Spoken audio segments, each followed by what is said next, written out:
যদি বিয়ে করেন, বিয়ে করার ক্ষেত্রে রেজিস্ট্রি করানো বা বিয়েকে সরকারিভাবে সরকারি খাতায় নথিভুক্ত করানো, সেটা অত্যন্ত গুরুত্বপূর্ণ একটা প্রসেস। আগে থেকে নোটিশ দাও, তারপর বিয়ের দিনে বা অন্যান্য দিনে এই রেজিস্ট্রির পর্ব সারো। এবার যদি বলি, কেউ যদি বিয়ের মতো লিভ ইনের ক্ষেত্রেও যেতে চান, সেক্ষেত্রেও তাকে এই সরকারি নথিভুক্ত করাতে হবে তাদের এই গোটা লিভ ইন সম্পর্কটাকে। হ্যাঁ, এইটাই কিন্তু এবার নতুন আইন আসছে। তবে বাংলায় এক্ষুনি যারা লিভ ইন করতে চান তাদেরকে হয়তো এই সমস্যা পোহাতে হবে না, কিন্তু যারা উত্তরাখণ্ডে থাকেন বা উত্তরাখণ্ডের বাসিন্দা, তাদের কিন্তু এখন থেকে এইটাই তাদের নিয়ম মেনে চলতে হবে। যদি কেউ লিভ ইন করেন, সেক্ষেত্রে তাকেও সরকারি খাতায় তাদের সম্পর্ককে নথিভুক্ত করাতে হবে। এবং যদি কেউ তাদেরকে বাড়ি ভাড়া দেন, অর্থাৎ লিভ ইনে থাকা সম্পর্কে যারা রয়েছেন তাদেরকে কেউ যদি বাড়ি ভাড়া দিতে চান, সেক্ষেত্রে এই নথিভুক্ত না থাকলে কেউ তাদেরকে কিন্তু বাড়ি ভাড়া দিতেও পারবেন না। এইরকমই নিয়ম উত্তরাখণ্ড সরকার আনছে। কিন্তু কেন? সৌজন্যে অভিন্ন দেওয়ানি বিধি বা ইউনিফর্ম সিভিল কোড। কি এই ইউনিফর্ম সিভিল কোড? শেষ কয়েক মাস ধরে যা জাতীয় রাজনীতিতে অন্তত অত্যন্ত একটি আলোচ্য বিষয়। কি সেই ইউনিফর্ম সিভিল কোড এবং কিভাবেই বা উত্তরাখণ্ডে এই ইউনিফর্ম সিভিল কোড লাগু হলো, সেই সমস্ত বিষয় নিয়ে আলোচনা করব নিউজ 18 ডিজিটালে। আপনাদের স্বাগত, আমি সান্নিক রয়েছি আপনাদের সঙ্গে। আমরা যদি দেখি, আমাদের দেশে তো প্রচুর ধর্ম, প্রচুর সম্প্রদায়ের মানুষ একসাথে বসবাস করেন। তবে বেশিরভাগ ধর্মের ক্ষেত্রে বেশ কিছু ধর্মের আচার রয়েছে যেগুলো তাদের জন্য একেবারে স্বতন্ত্র, অর্থাৎ তারা আলাদাভাবে সেই ধর্মকে সেইভাবেই তারা প্র্যাকটিস করেন। তার কিছু ইম্প্যাক্ট আমাদের সরাসরি যে আইন ব্যবস্থা রয়েছে তার উপরেও পড়ে। তার কারণ কি? ভারতীয় সংবিধান তো বলে প্রত্যেকেই তার নিজস্ব ধর্ম পালনে তার অধিকার সংবিধান আমাদেরকে প্রদান করছে। অর্থাৎ আমি যদি আমার ধর্ম পালন করতে চাই, সেক্ষেত্রে আমার সংবিধান আমাকে সেই অধিকার দিচ্ছে। তাই কোথাও গিয়ে সেই ধর্মীয় আইন অনেক ক্ষেত্রে দুটো মানুষ পাশাপাশি দাঁড়ালেও তাদের দুজনের ধর্মীয় আইন তাদের দুজনের ক্ষেত্রে আলাদা আলাদা হয়ে যায়। তো সেই জায়গায় দাঁড়িয়ে ভারতীয় সংবিধান বা বলা ভালো ভারত সরকার একটা অন্য জিনিস চিন্তা ভাবনা করছিল, যে কিভাবে এই সবাইকে একটা আইনের আওতায় আনা যায়। কিভাবে একটা আইন হবে? মূলত কোন কোন ক্ষেত্রে?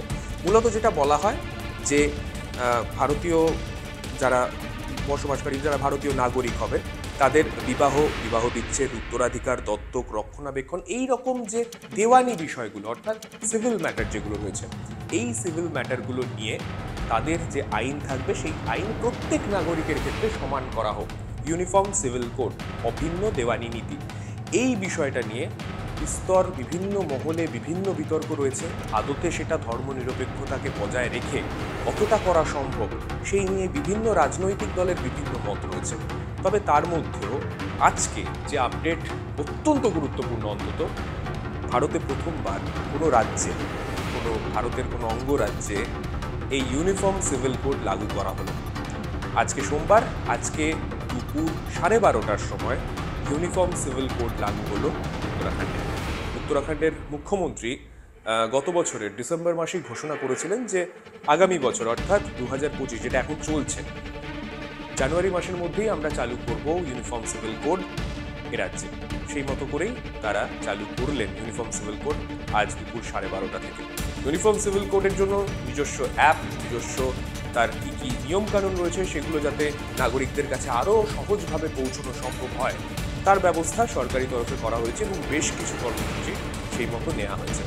তো ইউনিফর্ম সিভিল কোডে একাধিক বিষয়, যেগুলো সমস্ত ধর্মের মানুষের, যাতে তাদের ধর্মীয় ভাবাবেগকে আঘাত না করে তাদেরকে একসাথে রাখতেও সাহায্য করে, আবার কোনো ধর্মীয় আইন যাতে কোনো সাধারণ মানুষের একটা বড় কষ্টের কারণ না হয়ে দাঁড়ায়, সেই বিষয়গুলোকেও সুনিশ্চিত করার চেষ্টা করা হয়েছে।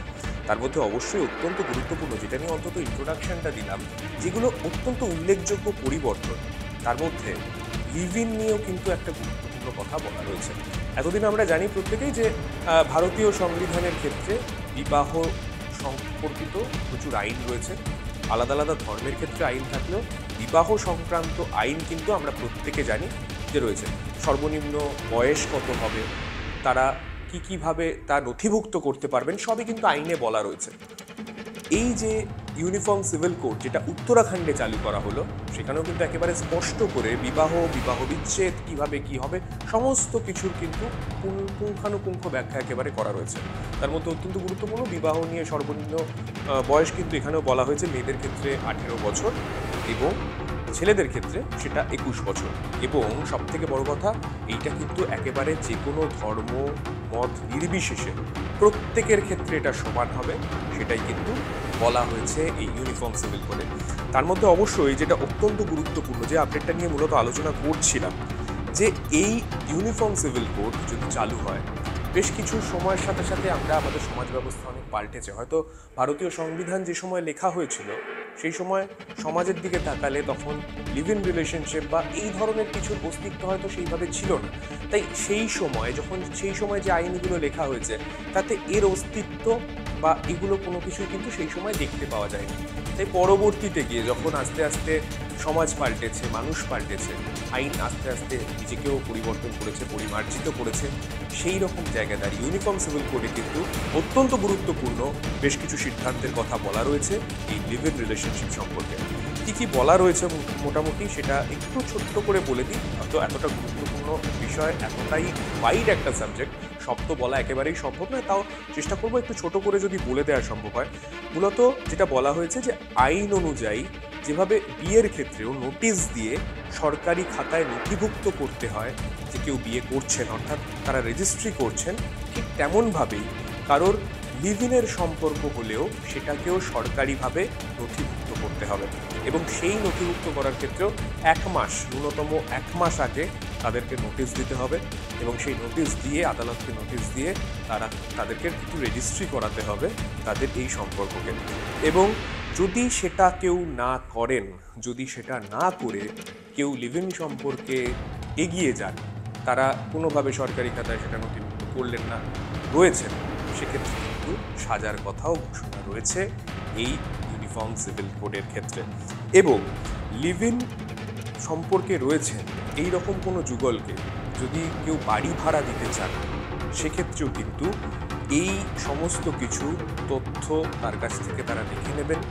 এবং কেউ যদি বাড়ি ভাড়া দেওয়ার সময় কোনো তথ্য গোপন করেন বা যারা বাড়ি ভাড়া নিচ্ছেন তারা কোনো তথ্য গোপন করেন, সেক্ষেত্রেও কিন্তু ইউনিফর্ম সিভিল কোডে তাদের জন্য শাস্তি রয়েছে।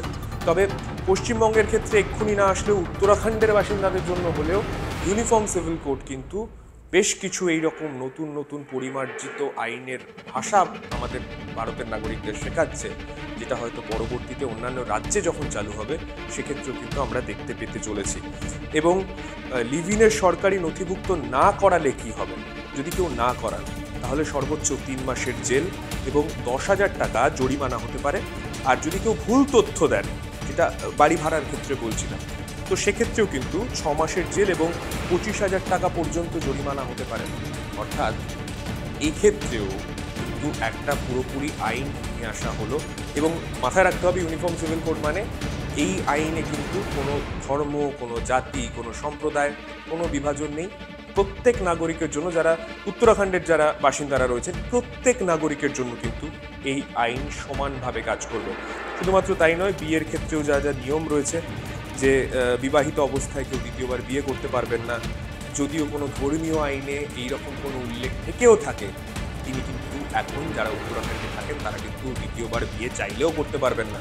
তাদের যদি মনে হয় যে তাদের ধর্ম তাদেরকে বলে যে দ্বিতীয় বিয়ে করার অধিকার তাদের রয়েছে, কিন্তু তা সত্ত্বেও উত্তরাখণ্ডের আইন কিন্তু ইউনিফর্ম সিভিল কোডের আওতায় চলে এলো, মানে এটা কিন্তু সবার জন্য এবার একই আইন চলে আসছে।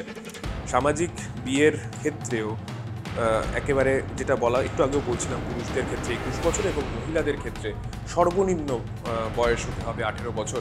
এই সমস্ত কিছু কিন্তু একেবারে পুরোপুরিভাবে নথিভুক্ত রয়েছে এদের। আজকে দুপুর 12টা থেকে 12:30 থেকে এই আইন বলবৎ হলো এবং এই আইন বলবৎ হওয়ার ক্ষেত্রে এটা অত্যন্ত তাৎপর্যপূর্ণ এই কারণে, কেননা ইউনিয়ন সিভিল কোড হয়তো প্রথম উত্তরাখণ্ডে আজকে হলো, কিন্তু আগামী কিছু সময়ের মধ্যে অন্তত বিজেপি শাসিত কিছু রাজ্যে এই ইউনিয়ন সিভিল কোডকে আইনে রূপান্তর করার একটা প্রক্রিয়া কিন্তু যে আমরা দেখতে পেতে চলেছি, তেমন এমনটাই কিন্তু রাজনৈতিক মহলও মনে করছে। তাই সেই জায়গায় দাঁড়িয়ে ইউনিফর্ম সিভিল কোড আনার ক্ষেত্রে সেক্ষেত্রে কিন্তু আমরা দেখতে পেতেই পারি যে এই রকম বেশ কিছু পরিমার্জিত আইন, যেগুলো সমস্ত ধর্মের সমস্ত সম্প্রদায়ের মানুষকে নিয়ে এসে সবার জন্য একরকম আইন আনা হবে, এই রকম একটা ছবি কিন্তু আগামী কিছু সময়ের মধ্যে আমরা দেখতে পেতেই পারি। এবং পশ্চিমবঙ্গের ক্ষেত্রেও যদি হয়, সেক্ষেত্রে কী কী আইন পাল্টানো প্রয়োজন, কোন কোন আইনের ক্ষেত্রে এই ধরনের জিনিসপত্রগুলো পরিমার্জিত করা সম্ভব, কিংবা যারা দীর্ঘ সময় ধরে একটা ধর্মীয় বিশ্বাস কিংবা একটা ধর্মীয় প্র্যাকটিসের মধ্যে যারা রয়েছেন, তাদেরকে কোনোভাবে তাদের সেই ধর্মীয় বিশ্বাসকে ভেঙে এই ইউনিফর্ম সিভিল কোড লাগু করা আদৌ কি যুক্তিযুক্ত? আপনারা কি মনে হয়, আপনার কি মনে হচ্ছে এই গোটা বিষয়ে? নিশ্চয়ই কমেন্ট করে জানাবেন। আর অন্যান্য সমস্ত আপডেটের জন্য অবশ্যই নজর রাখুন ইনজেটি বাংলা ডিজিটাল থেকে। অনেক ধন্যবাদ।